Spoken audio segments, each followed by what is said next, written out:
बच्चा न ठहरने के चलते अंजलि को अक्सर मोहन के ताने भी सुनने पड़ रहे थे। इसलिए वो कुछ दिनों के लिए मायके में अपनी मां के पास चली आई। मां को जब इसकी वजह पता चली तो उसने अंजलि से कहा कि वो एक पहुंचे हुए बाबा को जानती है जो बहुत सी औरतों की गोद हरी कर चुके हैं। अंजलि झाड़ फूक करने वाले बाबाओं और पीर फकीरों पर जरा भी यकीन नहीं करती थी, इसलिए उसने मां को साफ मना कर दिया। मां ने उससे कहा कि अगर वो बाबा के पास नहीं जाना चाहती है तो अपने पति के घर वापस लौट जाए। जब अंजलि ने मोहन से बात की तो उसने कहा कि वो उससे तलाक लेना चाहता है क्योंकि उसे बच्चा नहीं हो रहा है। ऐसे में अंजलि के पास मां की बात मानने के सिवा कोई दूसरा रास्ता ही नहीं बचा था। एक दिन जब अंजलि मां के साथ बाबा के आश्रम पहुंची तो पता चला कि उस आश्रम में मर्दों के आने की मनाही थी। उस आश्रम में उस बाबा को छोड़कर उसके तीमारदारों में सिर्फ औरतें ही शामिल थीं। बाबा की शिष्याओं ने अंजलि से एक कागज के टुकड़े पर बिना किसी को दिखाए अपनी मनपसंद मिठाई का नाम लिखने को कहा। अंजलि को कुछ समझ नहीं आ रहा था, लेकिन वो मां की इच्छा रखने के लिए सब कुछ करती गई। अंजलि ने उस कागज पर मनपसंद मिठाई का नाम लिखकर उसे एक डब्बे में रख दिया, जिसमें बाबा की शिष्याओं ने ताला लगाकर अंजलि को यह कहते हुए उसके हाथ में थमा दिया कि वो इस डब्बे को लेकर साधना कक्ष में जाए। बाबा अपनी चमत्कारी ताकतों की बदौलत ये जान गए होंगे कि उसने इस कागज में क्या लिखा है। साधना कक्ष में पहुंचने पर उसे वही मिठाई खाने को मिलेगी जो उसने इस कागज पर लिखी है। अंजलि जब बाबा के पास साधना कक्ष में जाने लगी तो उसकी मां भी उसके साथ हो ली। बाबा ने अंजलि को वही मिठाई खाने को दी जो उसने उस कागज पर लिखी थी, तो वो हैरान रह गई क्योंकि अंजलि के सिवा किसी को भी यह नहीं पता था कि उसने कागज पर क्या लिखा है। उसने बहुत दिमाग दौड़ाया लेकिन गुत्थी सुलझी नहीं।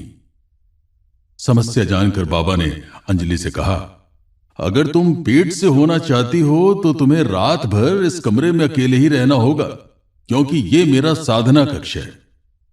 इस कक्ष में सोने से तुम्हारी गोद यकीनन हरी हो जाएगी। अंजलि को इस कमरे में अकेले रात बिताने पर एतराज था। इस पर बाबा ने कहा, इस कमरे में कोई और दरवाजा नहीं है और तुम अकेली ही रहोगी। तुम इस कमरे में अपने साथ लाए गए ताले को लगा लेना, जिसकी एक चाबी तुम्हारी मां के पास रहेगी। कमरे में किसी के घुसने का सवाल ही नहीं उठता है। अंजलि बेमन से कमरे में रात बिताने को तैयार हुई। बाबा और उसकी मां जब कमरे से बाहर निकलने लगे तो बाबा बोला, अंजलि, जो प्रसाद मैंने तुम्हें दिया है उसे अभी खा लो। अंजलि ने मिठाई खा ली। बाबा ने बाहर निकलने के बाद कमरे में ताला लगाकर चाबी अंजलि की मां को दे दी। उधर मिठाई खाने के बाद अंजलि पर अजीब सी खुमारी छाने लगी थी।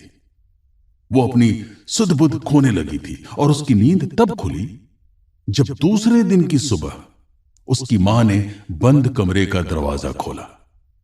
अंजलि कमरे से बाहर निकलते समय सोच रही थी कि उस मिठाई में ऐसा क्या था जिसे खाने के बाद उसे अजीब सी खुमारी छा गई, और इसके बाद क्या हुआ उसे पता नहीं चला।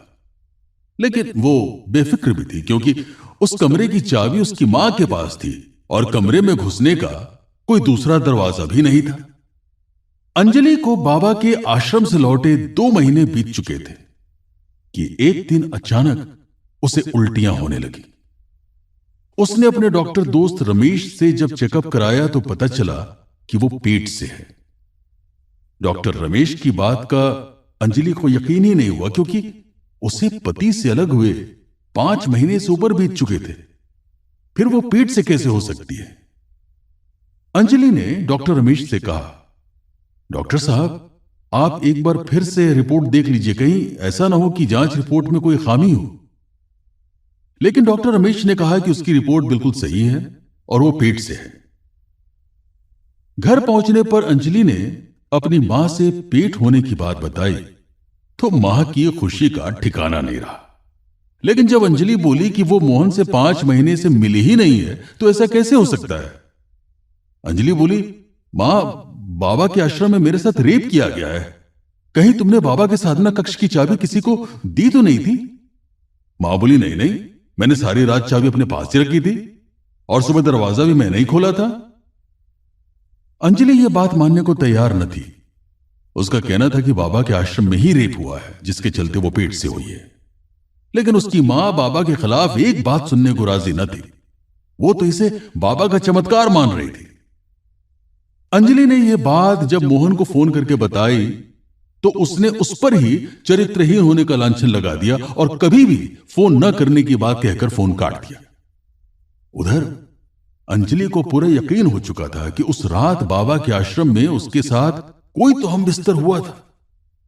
हो न हो उस कमरे में कोई गुप्त दरवाजा है जिसके रास्ते कोई उस कमरे में घुसता है और साधना कक्ष में पेट से होने के लालच में रात बिताने वाली औरतों के साथ रेप करता है। अंजलि ने अब निश्चय कर लिया था कि वो उस पाखंडी बाबा की हकीकत दुनिया के सामने लाकर रहेगी। अंजलि ने अपने मन की बात मां को बताई तो मां बाबा के खिलाफ जाने को तैयार ना हुई। पर जब अंजलि ने अपनी जान देने की बात कही तो मां उसका साथ देने को तैयार हो गई। अंजलि इस बार फिर बाबा के आश्रम पहुंची और उसने बाबा को बताया कि वो उनके चमत्कार से पेट से तो हो गई है, लेकिन उसका पति उससे तलाक लेकर दूसरी शादी करने जा रहा है। ऐसे में वो नहीं चाहती है कि वो पेट से हो, इसलिए वो चमत्कार करके उसे पेट से होने से रोक ले। बाबा ने अंजलि को एक पुड़िया देकर कहा, तुम इस चमत्कारी भभूत का सेवन करो, इससे तुम्हारे सारे कष्ट दूर हो जाएंगे और पेट में पल रहा बच्चा भी अपने आप छूमंतर हो जाएगा। अंजलि बाबा के आश्रम से घर आई और उस बाबा द्वारा दी गई भभूत को डॉक्टर रमेश के पास ले गई। डॉक्टर रमेश ने उस भभूत को लैब में टेस्ट करने के लिए भेजा तो उसमें बच्चा गिराने की दवा निकली। अब अंजलि को पूरा यकीन हो चुका था कि बाबा के आश्रम में औरतों के साथ जबरदस्ती सेक्स संबंध बनाने का खेल खेला जा रहा है। अंजलि दोबारा उस बाबा के आश्रम में पहुंची और बाबा से बोली, बाबा, आपकी चमत्कारी भभूत के चलते पेट में पल रहा मेरा बच्चा अपने आप छूमंतर हो गया है। मेरे पति मुझे अपनाने को तैयार हो गए हैं। उन्होंने एक शर्त रखी है कि इस बार मुझे वो तभी वापस ले जाएंगे जब मैं वहां जाने पर पेट से हो जाऊं। मैं चाहती हूं कि आपके चमत्कार से एक बार फिर मैं पेट से हो जाऊं, क्योंकि इस बार अगर मैं पेट से ना हुई तो वो मुझे हमेशा के लिए छोड़ देंगे। बाबा ने कहा, तुम दोबारा पेट से हो सकती हो, बस एक रात साधना कक्ष में गुजारनी होगी। अंजलि साधना कक्ष में रात गुजारने को तैयार हो गई, पर इस बार उसने पुलिस से मिलकर उस बाबा की असलियत बता दी थी। लेकिन पुलिस बिना सबूत उस बाबा पर हाथ नहीं डाल सकती थी, इसलिए पुलिस ने अंजलि को सबूत इकट्ठा करने के लिए फिर से बाबा के पास जाने को कहा था। इस बार अंजलि पूरी तैयारी के साथ बाबा के आश्रम में आई थी और बोली कि उसकी माहवारी आने के बाद का 13वां दिन है। साधना कक्ष में बैठा बाबा अंजलि के साथ आई दूसरी औरत को देखकर चौंक गया और पूछा, ये कौन है? अंजलि ने बताया, ये मेरी मौसी है। आज मां की तबीयत खराब होने के चलते मौसी के साथ आना पड़ा। हकीकत तो यह थी कि अंजलि के साथ आई वो औरत पुलिस वाली थी। बाबा के आश्रम में महिला पुलिस भी श्रद्धालुओं के रूप में फैली हुई थी। बाबा ने अंजलि को फिर वही मिठाई खाने को दी जो उसने पर्ची पर लिखी थी। लेकिन इस बार अंजलि को जरा भी हैरानी नहीं हुई, क्योंकि उसे यह पता चल चुका था कि बाबा को पर्ची पर लिखी गई हर बात पता चल जाती है। इसके पीछे कोई ना कोई राज जरूर था जिससे आज पर्दा उठने वाला था। अंजलि इसी सोच में डूबी थी कि बाबा की आवाज उसके कानों में गूंजी, अब तुम रात बिताने को तैयार हो, जाओ और मिठाई खाकर आराम करो। इतना कहकर बाबा बाहर चला आया और अंजलि के साथ आई मौसी से साधना कक्ष में ताला लगवाकर अपनी आराम गाह में चला गया।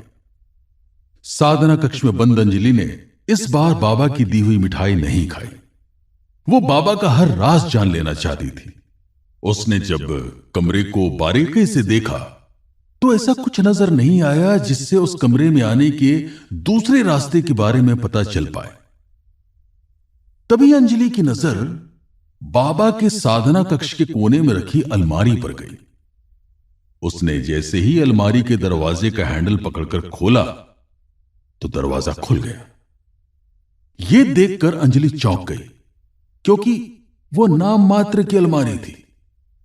इस कमरे में घुसने का एक खुफिया दरवाजा था जो दूसरे कमरे में जाकर खुलता था। बगल वाले कमरे में एक बड़ी सी स्क्रीन लगी हुई थी जो पूरे आश्रम का नजारा दिखा रही थी। तभी अंजलि की नजर एक छोटी सी स्क्रीन पर गई। उसने उस स्क्रीन पर चल रहे नजारों में जो देखा, उसके बाद उसे पर्ची पर लिखी हर बात के बारे में बाबा को पता चल जाने का सारा राज समझ में आ गया था। क्योंकि जहां पर बैठकर औरतें अपनी मनपसंद मिठाई का नाम लिखती थीं, वहां आसपास छुपा हुआ कैमरा लगा था। बाबा इस कमरे में बैठकर जान लेता था कि किसने कौन सी मिठाई का नाम लिखा है। फिर उसमें वो बेहोशी की दवा मिलाकर खुफिया दरवाजे से साधना कक्ष में आ जाता था। अंजलि को उस कमरे में तरह तरह की मिठाइयां एक फ्रिज में रखी हुई भी मिल गई थी। तभी उसे बगल के कमरे से कुछ खटपट की आवाज सुनाई दी। वो समझ गई इस कमरे में बाबा के आने का समय हो गया है। वो बड़ी सावधानी से साधना कक्ष में लौट आई। वो अपने साथ आई महिला पुलिस को फोन करना नहीं भूली। अंजलि साधना कक्ष के बिस्तर पर बेहोशी का नाटक करके पड़ी थी। बाबा साधना कक्ष में आ चुका था। अंजलि सब कुछ कनखियों से देख रही थी। बाबा अपने कपड़े उतार चुका था। वो अंजलि के ऊपर झुकने ही वाला था कि अंजलि का झन्नाटेदार थप्पड़ बाबा के कान पर पड़ा। बाबा खुद को संभालते हुए अंजलि पर झपटा, लेकिन अंजलि का पैर बाबा के अंग वाले हिस्से पर पड़ा और वो गश खाकर गिर गया। अंजलि जोर से चिल्लाई। इसी के साथ कमरे का दरवाजा भड़ाक से खुल गया और एक साथ कई पुलिस वाले कमरे में धड़धड़ाते हुए घुस आए। बाबा खुद को संभालते हुए खुफिया दरवाजे की तरफ लपका। पुलिस वाले भी उसे पकड़ने के लिए उस तरफ लपके, लेकिन तब तक बाबा कहां छूमंतर हो गया पता ही नहीं चला। पुलिस चारों तरफ से आश्रम को घेर चुकी थी, लेकिन बाबा आश्रम में कहीं नहीं मिला। तभी आश्रम की एक साध्वी ने जो बताया, उससे पुलिस वाले भी चौंक गए। उस साध्वी ने बताया कि मेरी बहन भी इस बाबा के चक्कर में पड़कर इसकी शिष्या बन गई थी, लेकिन वो एक दिन बाबा का राज जान गई और उसने बाबा की सारी करतूतों का वीडियो भी बना लिया था। तभी बाबा को यह बात पता चल गई और उसने मेरी बहन को गायब करा दिया। तब से मैं अपनी बहन की खोज में यहां पर बाबा की शिष्या बनकर उसके खिलाफ सबूत इकट्ठा कर रही हूं। इसी दौरान आश्रम में बनाए गए खुफिया ठिकानों के बारे में भी मुझे पता चला।